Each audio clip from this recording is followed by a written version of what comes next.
குழந்தைகள் நாம்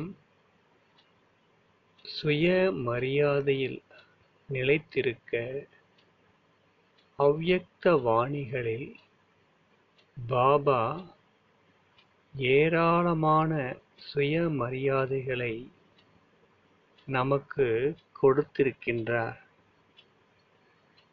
அதனை நாம் புரிந்து கொண்டு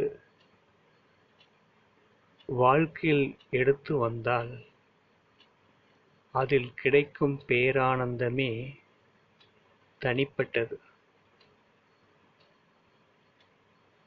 சுயமரியாதைகள் என்ன என்ன என்று பார்ப்போமா?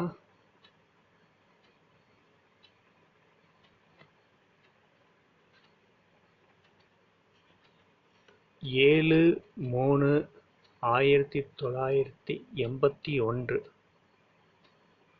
பாப் தாதாவின்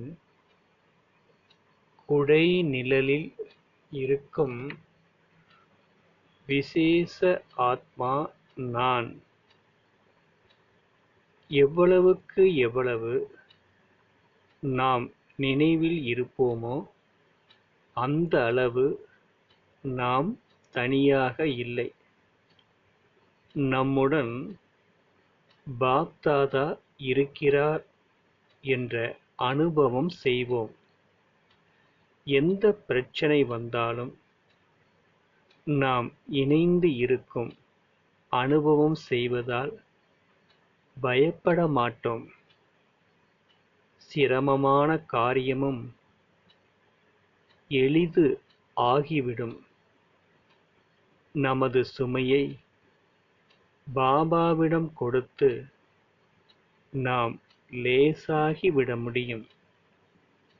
குஷியை அனுபவம் செய்யலாம். அதிகாலை எழுந்ததும் நான் பரிஷ்தா என்ற சொரூபத்தில் நினைவில் இருங்கள். 29/12/81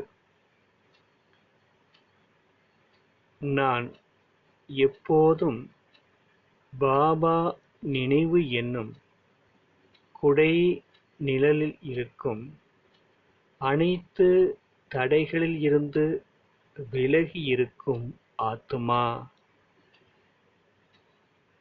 29/12/81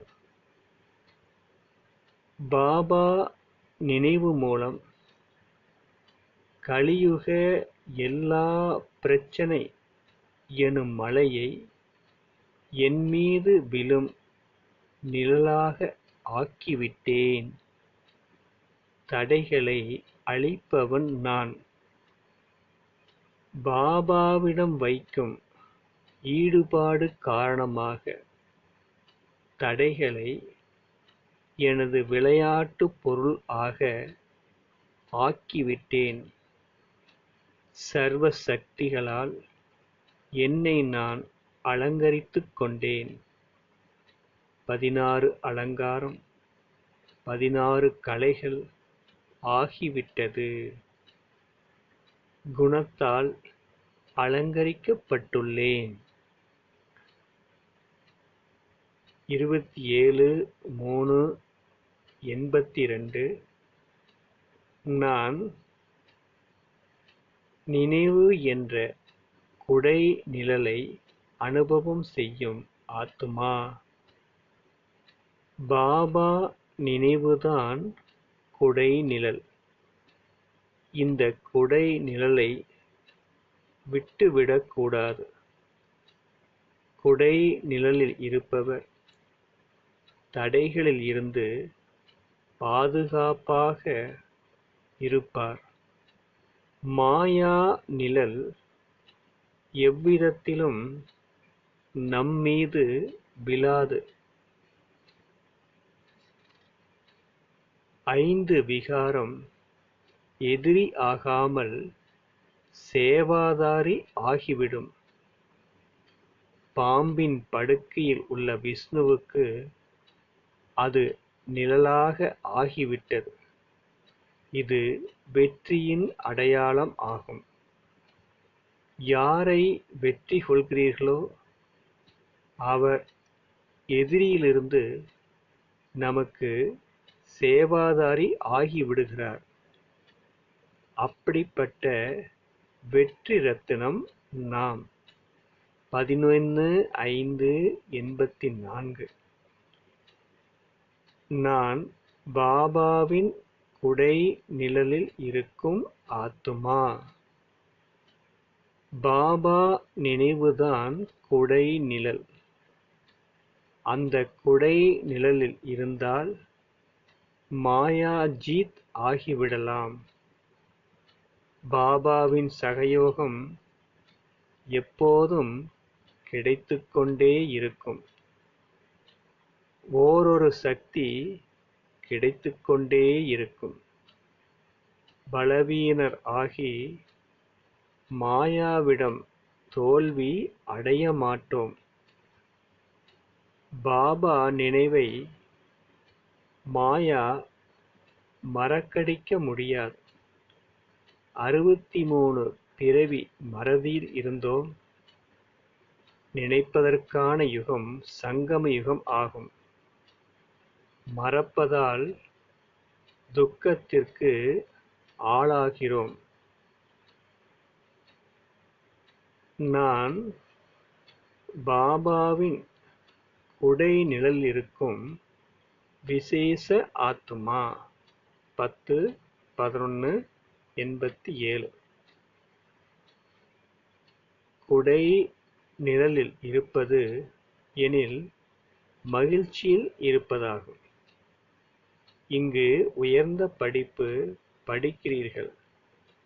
இருப்பினும் உங்களுக்கு வெற்றி உறுதியாக இருக்கிறது என்ற நிச்சயம் உள்ளது. பாஸ் ஆவது உறுதி செய்யப்பட்டுள்ளது. கல்ப கல்பத்திற்கான படிப்பு. புதிய விஷயம் இல்லை. எப்போதும் மகிழ்ச்சியில் இருங்கள். மற்றவரும் மகிழ்ச்சியில் இருந்திட அறிமுகத்தை கொடுத்துக்கொண்டே இருங்கள். அதாவது பாபாவின் சேவை செய்தால்தான் பலன் கிடைக்கும். ஓம் சாந்தி. சுய மரியாதைகள் தொடர்ச்சி. நான் பாபா நினைவின் குடை நிழலில் இருக்கும் சிரேஷ்ட ஆத்மா. 3/3/88. நிழலில் இருப்பதுதான் பாதுகாப்பிற்கான சாதனம் ஆகும். எண்ணத்தின் அளவில் கூட இந்த குடை நிழல் இருந்து வெளியே சென்றால் என்ன நடக்கும்? ராவணன் உங்களை தூக்கி சென்று சோகவனத்தில் உட்கார வைத்து விடுவான். சோகவனத்திற்கு செல்லக்கூடாது. பாபாவின் குடை நிழலில் எப்போதும் இருக்கும். பாபாவுக்கு சிநேகமாக இருக்கும் ஆத்மா நான். இந்த அனுபவத்தில் இருப்பதால் சதா சக்திசாலி ஆகிவிடலாம். முன்னேறி செல்லலாம். நான் பாபாவின் குடை நிழலில் இருக்கும் சிரேஷ்ட ஆத்துமா. 19/3/88. குடை நிழலில் இருக்கும் பாக்கியவான் ஆத்மா நான் என்ற குஷி இருக்கிறது. இந்த நிழலுக்குள் வேறு எவரும் வர முடியாது. பாபா நிழலுக்குள் இருக்கும் சித்திரத்தை பாபாவின் குடை நிழலுக்குள் இருக்கும் சித்திரத்தை எப்போதும் நம் முன் வைக்க வேண்டும். நான் பாபாவின் குடை நிழலில் பாதுகாப்பாக இருக்கும் ஆத்மா. பாபா என்று சொன்னதுமே பாதுகாப்பு கிடைத்து விடுகிறது. வாயில் பாபா என கூற வேண்டாம். மனதில் கூறினாலேயே பாதுகாப்பு கிடைத்துவிடும். பரஸ்திதி எப்படி வந்தாலும் நீங்கள் பாதுகாப்பில் இருப்பீர்கள். சிரமம் இதில் இல்லை. உங்கள் பலவீனமே சிரமத்தை தருகிறது. எந்த காரியம் எளிதோ அதில் குசி இருக்கும். அரை கல்பம் சிரமப்பட்டீர்கள். இப்போது மகிழ்ச்சியில் இருங்கள். மகிழ்ச்சியில் இருப்பதற்கான சமயம் இது. குடை நிழலில் இருந்து வெளியே வர வைப்பது. இது என்ன? இது ஏன்? இது எப்படி? இது போன்ற கேள்விதான். என்ன அளவில் கூட வெளியே வந்தால் சோக வனத்திற்கு சென்று விடுவீர்கள். அசோக வனத்திற்கு அழைத்து செல்லும் சாதனத்தை பாபா தந்துள்ளார். இச்சமயம் செய்யும் அபியாசம் மூலம் அநேக பிறவி அசோக வனத்தில் இருக்கலாம்.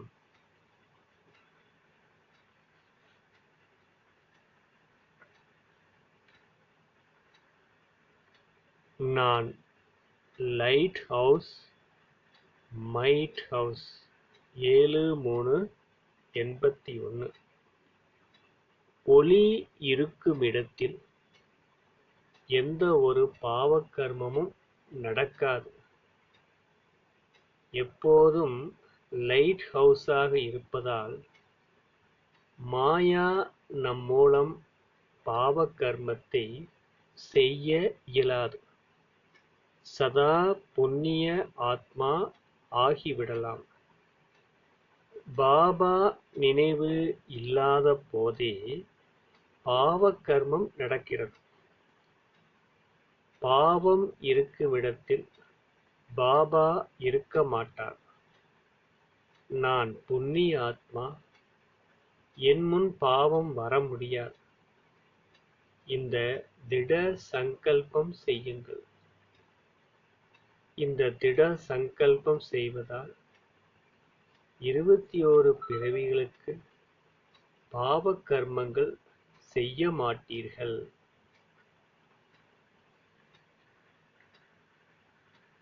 லைட் ஹவுஸ் ஆகி உலகிற்கு ஒளி தரும் ஆன்மீக சேவாதாரி நான். 6/11/81. லைட் ஹவுஸ் எனில் ஜோதியால் ஆன வீடு. லைட் ஹவுஸில் ஒளி இருப்பதால் உலகிற்கு ஒளி தர முடியும். லைட் ஹவுஸ் ஆகி ஒளி தருவதே பிராமணரின் தொழில் ஆகும். உண்மையான ஆன்மீக சேவாதாரி லைட் ஹவுஸாக இருப்பார். நம்மிடம் அதிகரிப்பதற்கான சாதனம் மற்றவர்களுக்கு ஒளி தருவதாகும். ஓம் சாந்தி.